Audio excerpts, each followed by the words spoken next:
Ndagusuhuje mukunzi w'ibiganiro byacu, uwo dukunda kandi uwo ukurikira channel Ijuru Ntirikorerwa TV, aho tuvugira ubutumwa bwiza bw'ubuntu bw'Imana, ubutumwa bwiza butubwira uburyo Imana yaduhaye ijuru ku buntu biciye muri Kristo Yesu. Biragora kubyumva ku bantu benshi, bazi ko ijuru bagomba kurikorera, ariko iyo tubabwira ko ridakorerwa nyine niko kuri nubwo kutazwi na benshi cyangwa kutemerwa na benshi. Ukuri rero ntabwo kugira ukuri n'umubare munini w'abantu bakwemera, kugirwa ukuri gusa nyine ni uko ari ukuri. Mu by'ukuri rero Imana yaradukunze, hanyuma ibona ko tudashobora gukiranuka ku rugero ishaka ngo ibe yatwemera ko tuzabane nayo mu ijuru. Idushakira Yesu kugira ngo abe ari we ukora ibyatunaniye, hanyuma intsinzi ya Yesu ibe intsinzi yacu.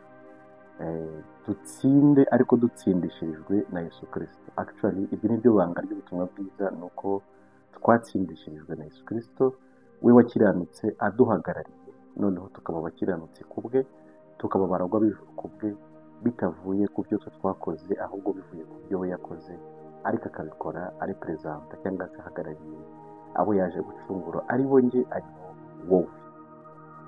Icyo rero usabwa ni ukumwizera, ukemera kugendera ku ntsinzi yiwe, hanyuma ukaba mu isi uzi neza ko Imana yakwemeye, ko wababariwe, ko iwanyu ari mu ijuru. Njye rero ku batanzi wenda bashya kuri channel, nitwa Imbere Nshimiyimana, nkaba ndi umuvugabutumwa bwiza bw'ubuntu bw'Imana bwaragije.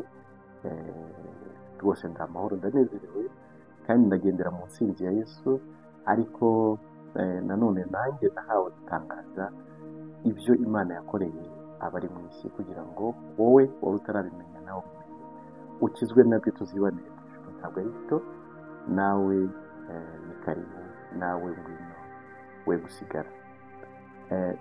Uyu munsi ndakoresha amagambo ari mu gitabo cy'Abaroma mu gice cya 10. Ni amagambo meza cyane, dusa nkaho twagiye tubwirwa bayanyuraho ariko ntitumenye icyo avuze, cyane ko nawe yatubwira bataba bazi icyo avuze, ariko ndagira ngo nyagusobanurire nawe nk'uko nanjye ubyumva. Ni mu gice cya 10 cy'Abaroma, ku murongo waho wa 9 n'uwa 10. Uwa 9 uravuga ngo niwatuza akanwa kawe yuko Yesu ari umwami, ukizera mu mutima wawe yuko Imana yamuzuye, uzakizwa. Kuko umutima ari wo umuntu yizeza akabagaho gukiranuka, uwo ni uwa 10, kandi akanwa akaba ariko yatuza agakizwa. Amen. Kwizera ko Yesu ari umwami, kandi niwatuza akanwa kawe yuko Yesu ari umwami, kandi ukizera yuko Imana yamuzuye, uzakizwa. Kuko umutima ari wo umuntu yizeza akabarwaho gukiranuka, akanwa akaba ariko yatuza agakizwa. Mu by'ukuri hari ikintu kisa nkaho kigoye kucyumva, ariko umuntu wese akeneye kumva. Yesu ni umwami, ni umwami wanjye, ni umwami wawe. Noneho kumva umwami ugomba kubyumva nk'ubu buryo. Kuba ari umwami wanjye bishatse kuvuga iki? Bishatse kuvuga ko ari we uhagarariye ubwami ndimo. Noneho rero kuba ahagarariye ubwami ndimo bivuze iki? Bivuze ko ibyo akoze byitirirwa njye, cyangwa se ni ibyanjye. Burya umwami ibyo akora nk'umwami ni ku nyungu z'abaturage, ni ku nyungu z'ababereye umwami. Noneho rero Yesu yarakiranutse, icyo turacyemeranywaho, ko nta cyaha yakoze. Uwo mwami wanjye, uwo mwami wawe, muri make ari mu isi, ari umwami wawe, ari umwami wanjye, yari yaje gukora iby'inyungu z'abazamwizera. Bivuze ngo abamwizeye baba babarizwa mu bwami, ni abemeye kuyoborwa nawe se, mu yandi magambo. Ariko se kuki bisaba ngo twizere uwo? Ni uko twabanje kuyoboka undi mwami, ari we Satani. Satani burya nawe yaje agamije kugira ngo yikururire Adamu. Adamu rero aramwumvira, asuzugura Imana, noneho ajya mu bwami bwa Satani. ni nacyo cyaha nyine twakoze, sinzi wenda nimba abantu bacyumva, ariko nicyo cyaha twakoze. Burya twakoze icyaha muri we, kuko n'ubundi Adamu yarahagarariye twebwe twese, kuko niwe Imana yaremye ikamuremeramo abantu bose. Icyaha rero twakoze ni ukuyoboka undi mwami, tukava ku Mana tukajya kuri Satani, tukamwizera ibyo avuze. Twizeye ibyo avuze, tubisimbuje ibyo Imana yari yavuze, burya twari tugiye mu bundi bwami bw'inyuma. Ibyo nabyo wenda abantu ntabwo baba babyumva neza, ariko nicyo cyaha nyirizina, ni uko twavuye mu bwami bw'Imana tukayoboka undi mwami witwa Satani, wari wigometse ku Mana nawe ashaka abamuyoboka. Nicyo cyabayeho. Noneho rero igihe twari tugiye mu bwami bwa Satani, twari burya turi kure nyine y'Imana, turi abagomeramana, turi abafatanyabikorwa na Satani. Ndetse umuntu agomba kumva ko biteye ubwoba kuba mu bwami bwa Satani, bivuze ko ibya Satani byose n'ubundi bikubarwaho. Yes, buriya no mu buryo busanzwe, reka dufate perezida w'igihugu, imyanzuro afata sinzi niba twakwemeranya ko igira ingaruka ku baturage b'igihugu cye. Iyo afashe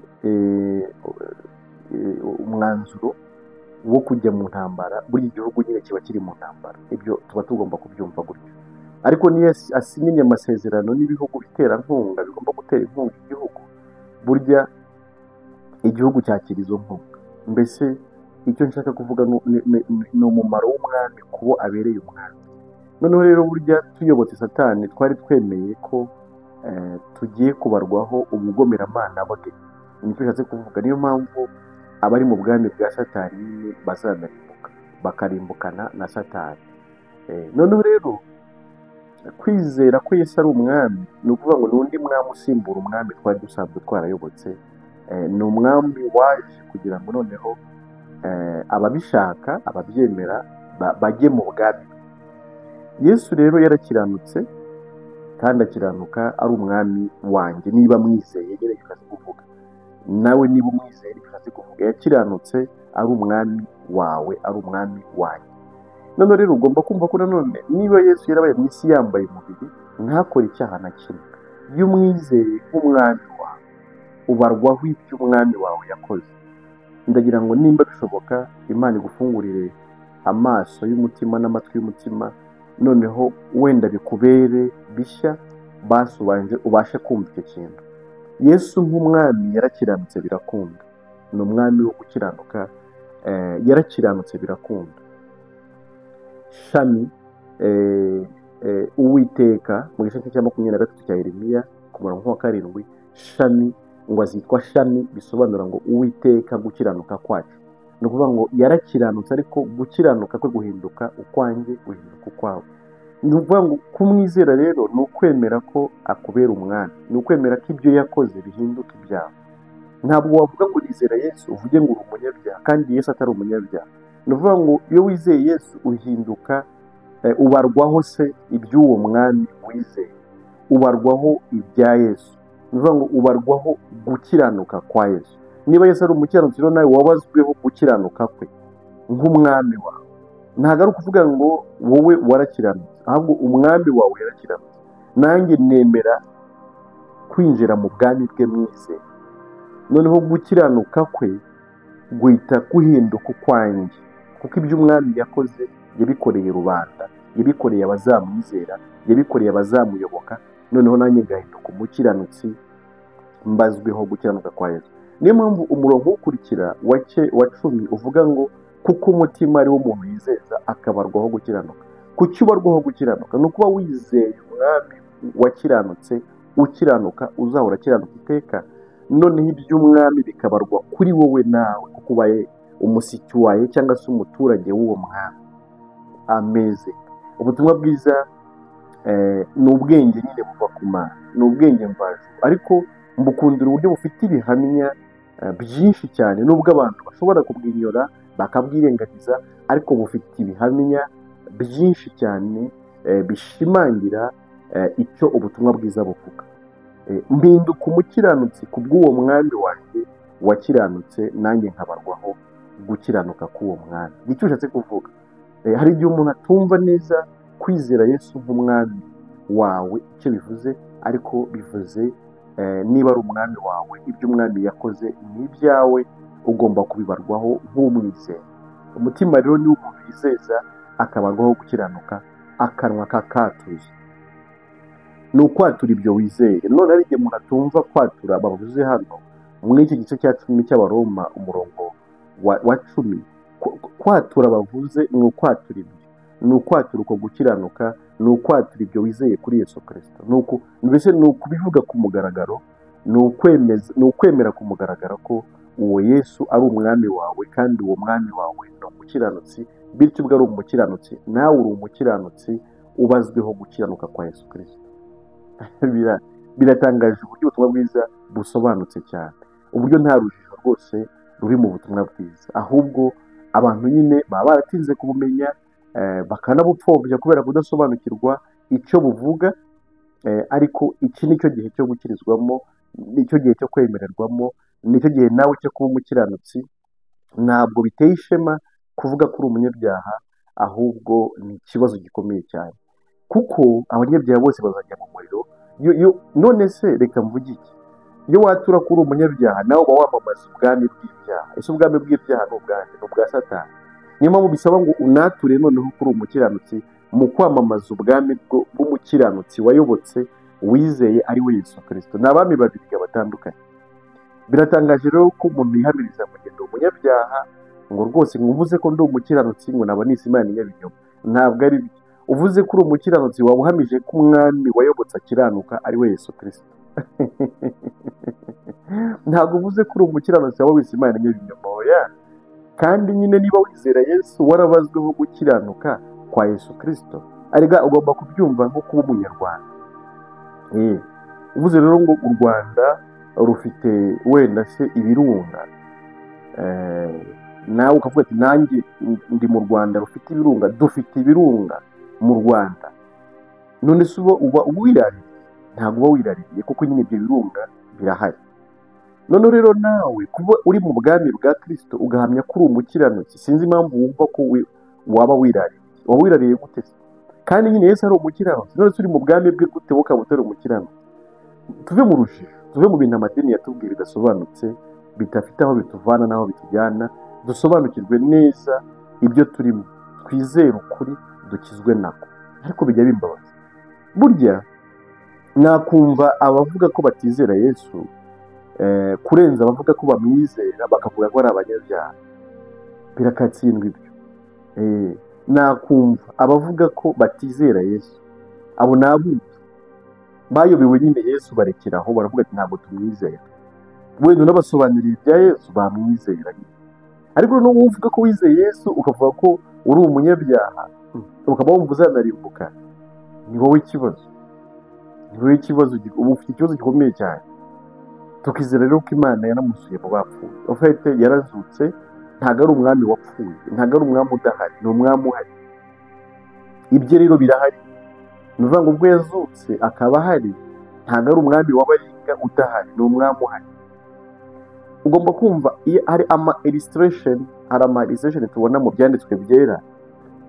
Iyo tujya mu byanditswe byera tubonamo ama illustration cyangwa se ibishushanyo by'ibyo ngibyo. Urebye mu gitabo cya Samweli wa mbere, Samweli igitabo cye cya mbere, hari icya mbere n'icya kabiri. Igitabo cya mbere cya Samweli igice cya 17, igice cya 17 umurongo wa 4. Igitabo cya mbere cya Samweli igice cya 17 umurongo wa 4 niho dusoma kubera ku murongo wa 4. Bukeye mu rugero rw'Abafilisitiya havamo intwari yitwa Goliyati w'Igati. Ikirere cye cyari mikono 6 n'intambwe imwe y'intoki. Yari yambaye ingofero y'umuringa ku mutwe n'ikoti riboheshejwe iminyururu. Kuremera kwaryo kwari shekeri z'umuringa 5,000. Ku maguru yari yambaye ibyuma bikingira imirundi, kandi anigirije agacumu k'umuringa mu bitugu. Uruti rw'icumu rye rwari rumeze nk'igiti kiboherwamo ho imyenda. Kuremera kw'ikigembe cyaryo kwari shekeli z'ibyuma 600, kandi uwamutwazaga ingabo yamujyaga imbere. Uwo ni Goliyati.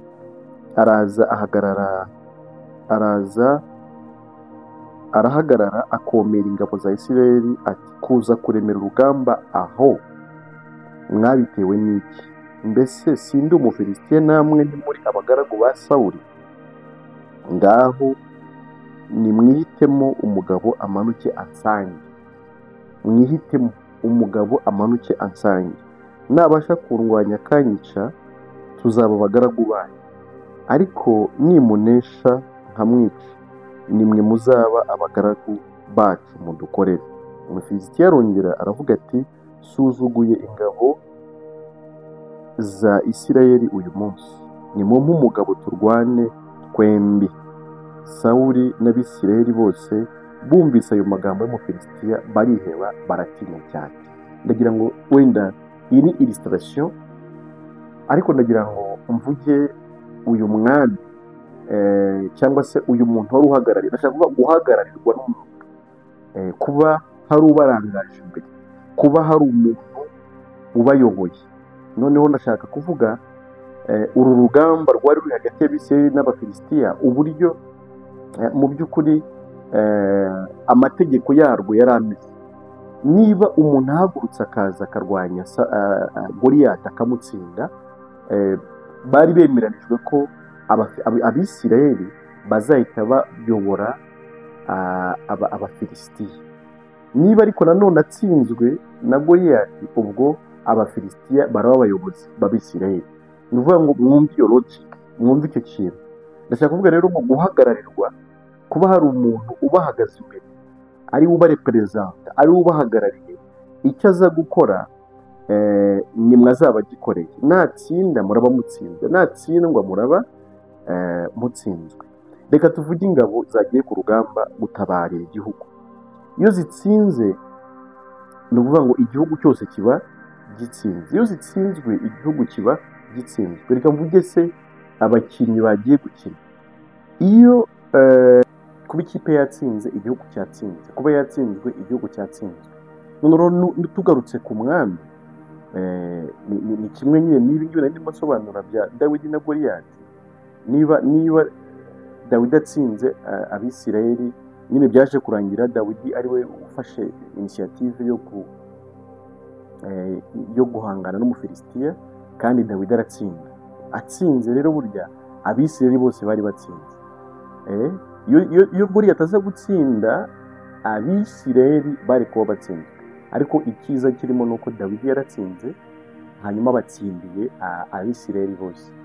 Noneho na Dawidi ari umwami, nyine yarateraga akarwana n'ubundi agatsindira Abisirayeli. Ntabwo umwami yatsinda ngo abaturage babe batsinda. Murumva ko bidashoboka. Yesu rero nk'umwami wacu, murumva icyo bishatse kuvuga.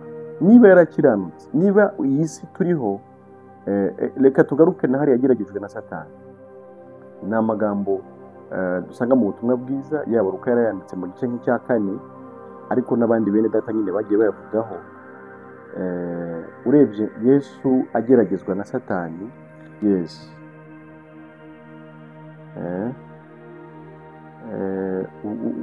uhereye nko ku murongo wenda wa mbere, Yesu yuzuzwa Umwuka Wera, ava kuri Yorodani ajyanwa n'umwuka mu butayu, amarayo iminsi 40 ageragezwa n'umwanzi. Muri iyo minsi ntiyagira icyo arya, nuko ishize arasonza.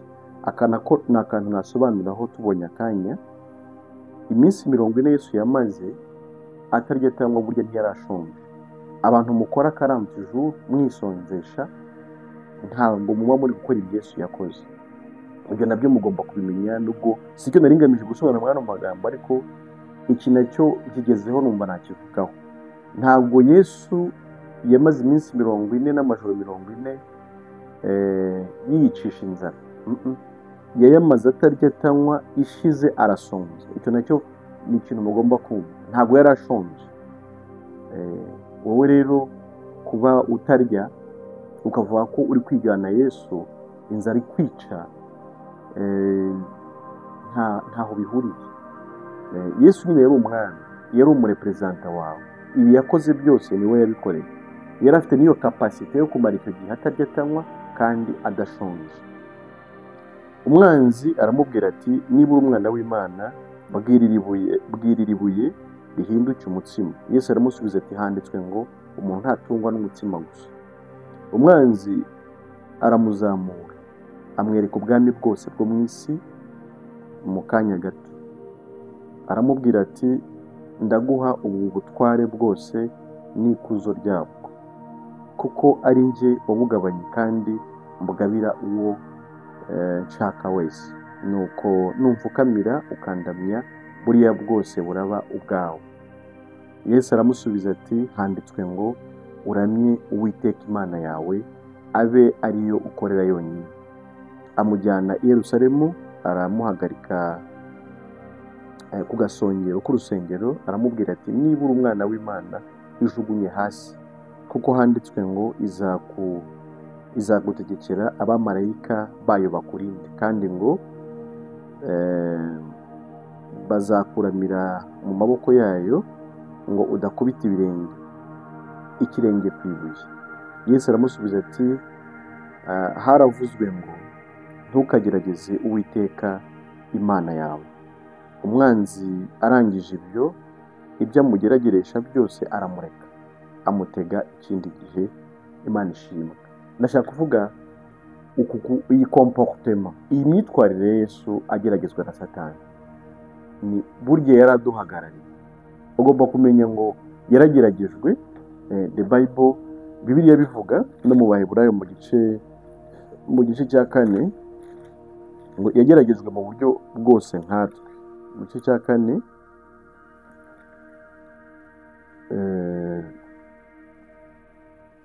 umurongo wa 14 n'uwa 15, ni ukubwo dufite umutambyi mukuru ukomeye wagiye mu ijuru, ari we Yesu umwana w'Imana, dukomeze ibyo twizera tukabyatura. Ubwo dufite umutambyi mukuru ukomeye wagiye mu ijuru, ari we Yesu umwana w'Imana, dukomeze ibyo twizera tukabyatura.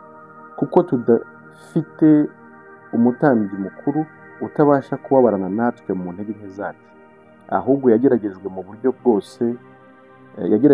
bwose nkatwe, keretse yuko atigeze akora icyaha.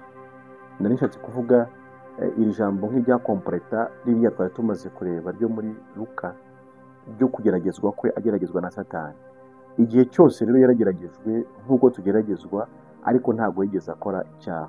Ufite kuba twatsindwa ni ikigaragaza nyine ko ubundi tutari kuba abareperezanta, ariko hari uwaduhagarariye. Burya nta nubwo n'ubundi kipe kugira ngo itsinde, igihugu kugira ngo gitsinde, ntabwo abaturage bose baba bagiye mu kibuga. Wenda njyewe nanshyizemo nta n'icyo nashobora gukora, ariko batoranya abakinnyi babizi bakaduhagararira, noneho batsinda, intsinzi ikaba iyanjye, ikaba iy'abanyarwanda bose.